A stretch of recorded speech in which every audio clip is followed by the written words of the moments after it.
thought you were talking about the good morning part. No, Okay. Yeah, I'm very the confused. voice that said now recording. I Yeah. was like, no, it doesn't count recording on Zoom. That's Mm. just backup audio in case I'm dumb and forget to hit record on Okay. Yeah, because OBS. he said good morning, and then you were like, "Is it?" So I was like, I think I heard something that you guys didn't then. Oh, That, okay. that sounds like something you'd say anyway. Yeah, Yeah. probably. I am that asshole. Yes. You're a dad Is asshole, yeah. so yeah. Is it a good morning? It's okay. It's a good morning to say welcome to the Daily Cup of Genre, everybody. The show where we get to talk about anything and everything in geek and entertainment news, pop culture, geek culture, all that good stuff on the GenreVerse podcast network and its YouTube channel, part of the LRMonline.com family. Make sure you're visiting that website every day for all of your entertainment news, needs, and opinions. The podcast, the great interviews. Follow at the GenreVerse and at LRM underscore exclusive on Twitter. This episode is brought to you as usual by the good folks over at Grow Generation. More on them a little bit later in the episode. I am Kyle Malone at that Kyle Malone on Twitter. This is my wife Christine at Adorable Doom on Twitter, and across the country on the other side on the left co-host Manny. What's up, buddy? You can say your Twitter thing because I'm having trouble Yeah, remembering because it you right just now. said the left coast. Yeah. Well, he is out on the left coast. I mean, Yeah, but it's weird to say because it's west. just But say the Yeah, West Coast, it's the a best it's a coast. thing. It's a thing from a line I in a don't know what song. line. Never mind. Okay, then I'm sorry. Anyways, Manny, what's up, bud? Awkward. Yeah. Everything's good, man. Just up early to do some podcasting. Yeah, dude, and I think it's LRM underscore Emmanuel, right? Yep, it is. Yeah, there we go. I barely remember because I was getting confused about your Instagram, which is different, Yep, but riddle also me this Batman underscore based. 510. There you go. It's kind of funny, dude. The world of Batman has kind of been in the internet for a bit ever since the announcement of the Batman trailer, the Batman movie, and the first trailers that hit last year, and then at the first DC fandom, and then last year, and then we've been dealing with stuff from Keaton being first rumored and then confirmed to be coming back for the Flash. There's Batfleck, is he, well, is he not, will he, won't he, and all of that's accumulate fuck all of that's coming together this week because of some alleged, and we got, I guess, because nothing's official, some alleged potential Flash leaks that say that it's going to do what we all thought it would. Flashpoint, and you're going to see the Flash go back and do a bunch of shit potentially, allegedly, which kind of changes the directory of his primary timeline. And in the looks of things, man, it seems like for lack of a better phrase, they're all but erasing the Snyderverse. Not that the films will have. I don't know what the multiverse rules are for DCEU. I don't know if it's like pruning timelines like Loki or like what the Avengers tried to do in Endgame, where they return the stones so that way the split never happens. But dude, what do you kind of take from all that? The internet's mad. You're muted, by the way, man. The thing about it is we all knew it was going to be Flashpoint. It's kind of a safe assumption for somebody to leak out that it's gonna do something to the timeline. That's all Barry Allen does. He messes things up for better or for worse, and we've seen that in comic books and we've seen that in television. I think that the Snyderverse did have a lot of great ideas that could potentially continue on. I know that it's not bad. We just saw it happen with Spider-Man, and how they brought back probably one of the best villains that Marvel has ever had on screen, which is William Dafoe's Green Goblin. and Thank God you and didn't say Electro. and you saw but you saw how they also kind of modified him a little bit to at least make him a little bit more Fixed him. lovable. Yeah. And I hate CGI things like that. So the lizard, uh Electro were kind of jarring just because of how CG they were. But nevertheless, it in redeeming qualities, and it's almost like we know it didn't work. We understand now, and let us tweak a little bit.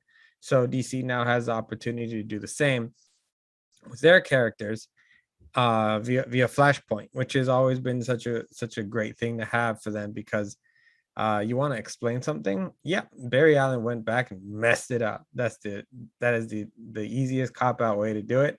And Mm-hmm. for comic book fans, we're all there for it. How many times have we got a issue number one that supposedly restarts a brand?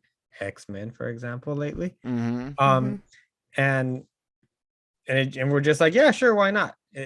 Continuity, yes, it's important, but at the same time, the most important thing is good storytelling and keeping our asses entertained.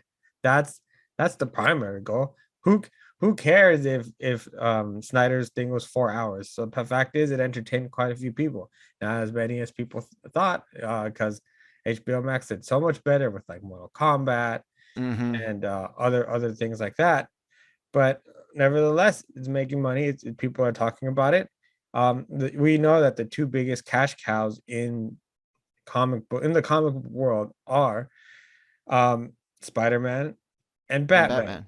So what do you see? Oversaturation of Batman and Spider-Man comic books, and now we see it an oversaturation of Batman and Spider-Man in their respective worlds. You have three Spider-Man, you're gonna have three Batman too, which tells you. Keaton's somewhat sort of Batfleck, and who we've already seen set photos of, at least a stunt man with the Batfleck suit on, in the Flash, and then of course Pattinson's Batman. Yeah. Pattinson. So I mean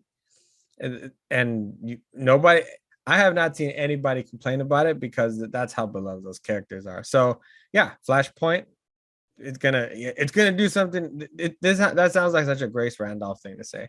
And like, well, it's kind of funny, because I brought up her Twitter back on the first. She tweeted out some things that my time to shine also seemed to, and I don't remember what's the time. She sent hers out before his, so it looks like my time to shine might be backing up Grace. I don't know if they have similar sources or not, but we do know that she has quite often gotten some good WB calls. Her Marvel and Star Wars stuff, not as much. Not saying that she's got a 100% track record or a 75% track record. I just know that she, at least at some point in time, has had good DC sources. She mentioned, as well as my time to shine. This would be Batfleck, Affleck and Cavill's last use in on film. A new Justice League, Supergirl being the new primary soups, and then Keaton working with Black Canary to get Batgirl as the new Batman for the main continuity. Then of course, I think it was my time to shine brought in, like, hey, there's also going to be like what do you say? Shazam will be part of the new Justice League with Flash, Supergirl, and eventually Batgirl. So yeah, man, this is like the second article I've seen us share stuff from my time to shine. So it's kind of interesting. I do want to bring up a point from yesterday's discussion with Christine to you, Manny, but after she kind of touches on something you said, which is you brought up No Way Home, and this is another attempt at some nostalgia with Keaton, but not as much nostalgia that we know of, because I wouldn't call Batfleck nostalgic yet, Yeah.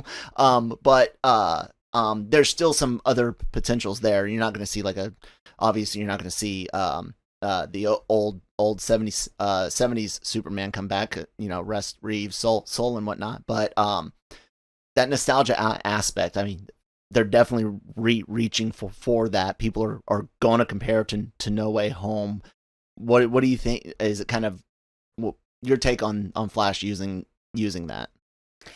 I don't know, because I've said multiple times, like with see, I don't even know how to answer that, because it's like one of those, like, I don't know. Yeah, it's you know, two very different worlds.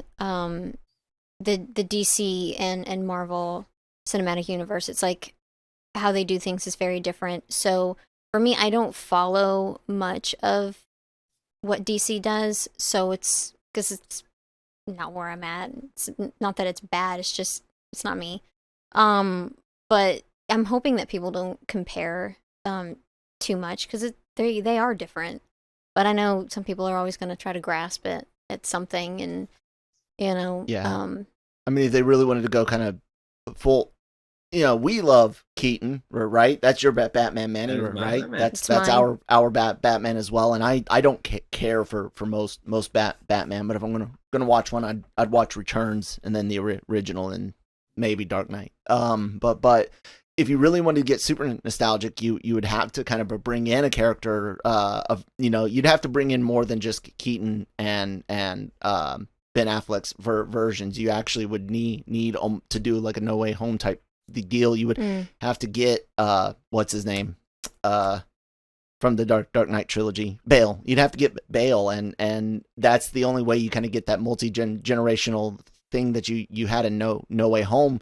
So it's a comparable thing where people are reaching back for their nostalgia and whatnot, and it's funny that Manny brought up Batman's and Spider-Man, two biggest like superhero tentpoles, at least for the modern age. Maybe back in the day you would have said Supes and Batman, with maybe Spidey coming in third, but even before No Way Home, I'd 100% agree. At least since 2000, Batman, Spider-Man, and then Superman. Haha, take it, suck it, Supes. But dude, what do you think? Is it cool going forward with this new timeline, while at the same time we have a Suicide Squad spinoff that's coming out, and we assume, since the Suicide Squad is very tied into that original DCEU, there's potential snips happening there. And then you've also got Pattinson, Robert Pattinson's the Batman's got its movie and a spin-off series, Gotham coming out, potentially future movies. Is DC going to be competing against themselves, man? No, I mean, if you look at a comic book shelf, when you go to a comic book shop, there are sometimes 2 or 3 different Batman titles, and most people are picking up 2 or 3 Batman titles. There's 2 or 3 Spider-Man titles, and fans of Spider-Man are picking up 2 or 3. This is one of those cases where it doesn't matter. It doesn't matter, because you want more content, you want to be entertained, and you want to just have a good time. Hell, the Pattinson one also has the Penguin spinoff that's gonna happen with Colin Farrell. I thought that was the Gotham spinoff. Is it? Or I thought that was its own separate. Oh, maybe there's a second one. I don't. There you go. So it's just it doesn't matter. You can have 8 Batman shows, and all 8 of them will be popular, just because of how strong that property is. I mean, sex sells, Batman sells. That's just the way it is. If you in my years of covering comic books, if you look at the diamond numbers back when they mattered a little bit more, when they had everybody under one roof, you saw it was all Batman books. And for a while it was Batman and Harley Quinn, and Harley Quinn is a Batman character. So they know what sells. They know what their numbers are, so that's what they're going to focus on. Well, I clearly believe that Superman may be nostalgic, and he may be the one that started it all, really, in the 70s and 80s with the films. But at the end of the day, it's Batman who's gonna bring home the bacon. So that's what they're gonna focus on. Yeah, and that's a good point. I didn't think about it that way. Because it's like with film, you never know if it's gonna be different. Because I know with comic books, there's like a lot to, you know, like you just look and there's a lot of every little thing and multiples, like you said, like, you know, a few different Batman comic, you know, coming out, and so it's like, with that, you know, that's a good point. And for me, like hearing this, it was just kind of like feeling like it, like a dust storm, and you just kind of have to wait for it to settle to see where everything is. It's like how I felt about it a little bit. Some may be really happy about all this, some may be, you know, mad. I don't know, but it's kind of like this is fresh news, needs to be digested a little bit. But because I didn't think about that yesterday when we were talking about that, so I think you're right. Well, the only like kind of interesting point to all this is the point of Batman Cells is something we said yesterday, and 100% true, which is why I think they kind of have a little bit of faith in the ability to see Batgirl become a focus, but they seem to know that they better keep a dude in the bat suit at the same time, but he's going to be in this side universe. And like I said, I don't know how the in movie universal travel rules or what changes when where, but for Superman, on the other hand, it seems like they really don't have any. They don't really seem to have a lot of faith in that character being the mainstay anymore. There doesn't seem to be a smooth transition if these alleged, you know, story points are true. We're just going to see Supergirl take over, and you know, it is what it is. I don't know the character, so I can't, you know, oh, I'm mad. I don't care for Superman one way or the other. So that this character, you know, could end up being great. Yeah, and I think so too. But it is kind of interesting that they're just poof, Soup's gone allegedly. But Batman, we're gonna have a nice smooth transition. We're gonna keep a dude in the bat suit, and my only, you know, point on competing it with themselves, but like you pointed out, you know, you don't have to not watch both, but I am going to be interested once kind of Keaton steps aside, how the new mainline Bat family will do versus say the Robert Pattinson stuff, because it's like whenever you go to a comic book shop, you definitely know some titles are keeping other titles afloat by selling a hell of a lot more of these, so that way you can get the, you know, 25,000, 30,000 that do read this, but someone's got to make 100,000 so you can make that 25,000, you know, books still. I don't know. Well, what do you think about that, man? Soup's kind of getting a not necessarily a smooth transition, just next. I think they have a better plan for him than what is being said on the internet. It's ludicrous to just think that it's like, yeah, it's just a cold cut. I wouldn't be surprised if down the line they have them work together for just a little bit. Even if that will be a transition. I am excited to see this version of Supergirl, and we'll see. I mean, right? And the funny thing is, the Superman on CW is doing very, very well. It's actually it's actually pretty good. I've heard Superman and Lois is well liked. Well, the thing is, when you concentrate on the family aspect of Superman, he's fantastic. We saw that in Rebirth, when they really focused on the relationship between Jonathan, Lois, and then their other son Jonathan also. Clark, sorry. Sorry, I was going to say something I'd asked Jeff Johns in 2009 about resetting Superman right back to square one after that big arc in the mid 2000s with like Lois, his kid, and all that, and he was like, I can't even remember what he said, but I was like, are you guys just like scared to change the character? And he's like, well, Superman's like this certain specific thing, the certain specific way, and it has to be that way, and nobody wants Superman tied down, or I think that was the Spider-Man line from Joey Q, fuck him too. But it was kind of funny because they did do a whole bunch of like family big changes, kind of change the focus back in the 2000s, and then they just stepped back from that. Yeah, they let Bendis just like completely screw the character over for a minute. Fuck that guy too. Although the Century was pretty cool story. There's some things he's really good at, and Superman's not one of them. He's the one. He's the creator of Miles Morales. He does really well with kind of those younger type of characters. Heck, I really liked his Wonder Twins. That was him, right? I think it was. He's done a couple of things that have just turned out really, really well. But you know, it is what it is. But yeah, I highly doubt that that's just where they're just gonna leave off Superman. I'm not gonna hold my breath, and especially because Grace Randolph is like screaming it. I'm like, yeah, you can just shut up, like really. And quick. she says it's only going to be like TV footage of Cavill on in the movie. Well, I mean, whatever it is for now, like I get it, but I'm sure there's still one or two other Superman projects along the way. But Well, there is. We know there's the one Abrams is producing with is Ta-Nehisi Coates still on that one? Was that him? I believe so. So and then I think there's even an additional one.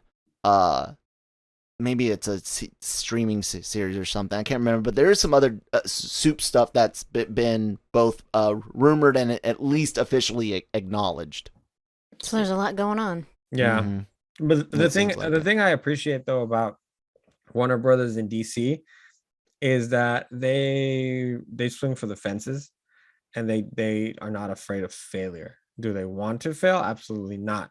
But if there's one thing I'm super annoyed sometimes by Marvel is how predictable most of the time their movies are, and how just cookie cutter. I know exactly what I'm going to get going in, which isn't bad. So, hey, it's fun. But look at the Eternals when they deviated from the recipe, man. I that is my least. I haven't even finished it all. That is a horrible movie. Unfortunately. Yeah, the thing with Marvel is like, they kind of had this plan, and it was, really tight, and it kind of feels plan. Yeah, and it's kind of now feeling like it's like unraveling, where DC kind of had this like everywhere kind of feeling to it, where it's like, yeah, we're not gonna create the straight line and go with it. We're just gonna, do whatever we want. So it did have that at the time, when this was like a few years back. I'm looking at it, I'm like, what's DC doing? But then it's like you just said, Marvel being predictable, there has been a little less interest in my head for some projects, where it's just kind of like, I'm not as excited as I was. You've got this, it's like someone with like a strict schedule every single day. It's like, okay, yeah, this is a little, kind of, can you get a little fresh, please? So, I mean, both have their pros and cons, but yeah, so it's kind of like it's looking more where DC feels, fresh, and Marvel doesn't have that. Yeah, weird. It just seems like at times. Well, also Warner Bros. Has gone through management changes so much in the past, years. Ownership changes even, and they're changing again. Discovery Channel's in charge of them. So, heck, somebody had said on Twitter, I want a Hawkman series where he visits ancient ruins and put that on the History Channel or Discovery. I was like, that'd be fun. That is funny. And Agent Aliens with Hawkman. Oh no, maybe. Hosted by Martian Manhunter.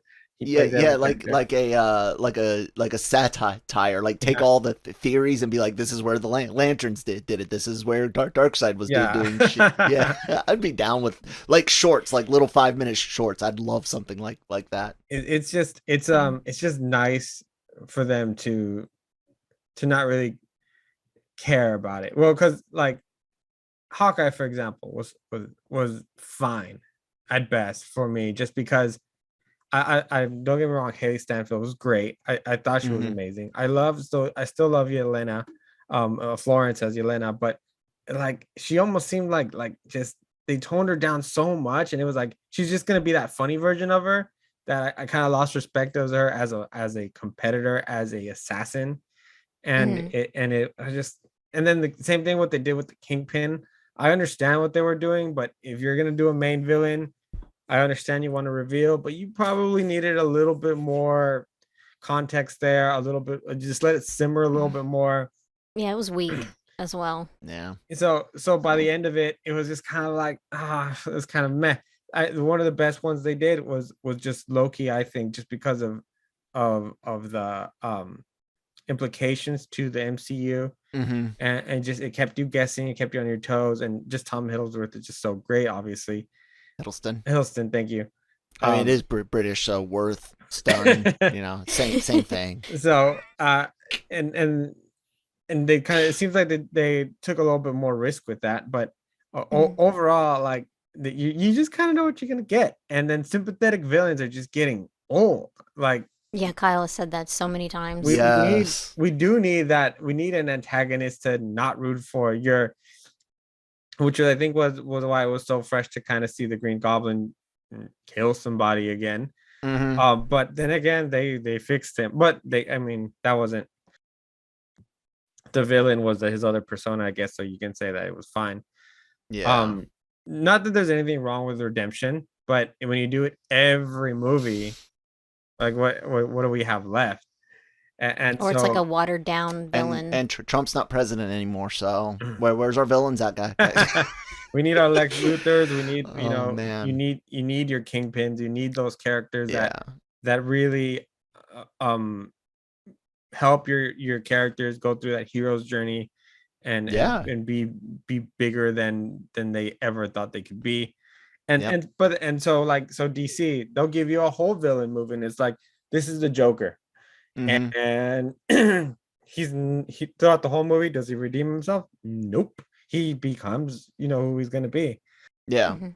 Yeah. And they try a little to at least show, hey, mental illness is a thing, but it's like, yeah, but dude is still fucked up and I don't mean medically, I mean like he's bad and it is what it is, and people had issues. I loved how people tried to tie so much bullcrap to that movie, and none of it stuck. It was a predictable film. It was entertaining enough, but you were just kind of like, yeah, it's all leading up to what we already know is going to happen in the theater room, and seeing it executed was nice. But I tell you what I would love to see is this word from our sponsors, GrowGeneration. GrowGeneration, where the pros go to grow. GrowGeneration is your one-stop shop for hydroponic grow supplies, product systems, and more. GrowGeneration serves customers across the nation and carries a wide inventory of renowned cultivation brands. Go to www.growgeneration.com, where the pros go to grow. All right, thank you so much, GrowGeneration, for sponsoring the episode. Link down below. And yeah, the only other things I really kind of wanted to touch on, bring up, is a couple characters that aren't really mentioned. Someone tweeted at My Time to Shine, about Wonder Woman, and we've already seen they're willing to basically ignore like even the first Wonder Woman movie, essentially. So they'll put her in whatever. It seems like she'll stick around. But Aquaman's got another movie coming out, and the way we understand things is his first movie takes place after Justice League. This movie, of course, will take place after that. So you can kind of have him do whatever, and I don't really know if the Flash would even need to go back and do something to Aquaman's timeline at all. What do you think about, Manny, these two characters just kind of trudging along? Do you even think DC's going to explain anything, or are they just going to be like, watch the movies, fuckers? Aquaman's easy. He was underwater. Done. He had no idea where it was going. He was like, I was watching from afar. And then as for Wonder Woman, I don't know. You can really do whatever you want with her, and as long as it's Gal Gadot as a character, I don't think anyone cares. Was the last movie good? Absolutely not. Garbage. And it was Pine could carry that one for her. I get so upset at that film because of how good the first one was, and what we got. And I was kind of left looking dumb, after being so excited for 1984.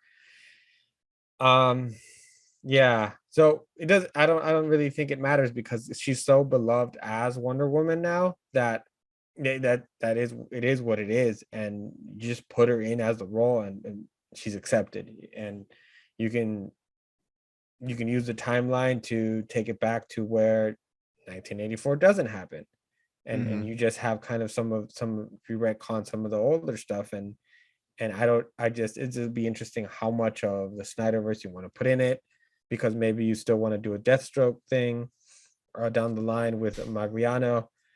Mangello.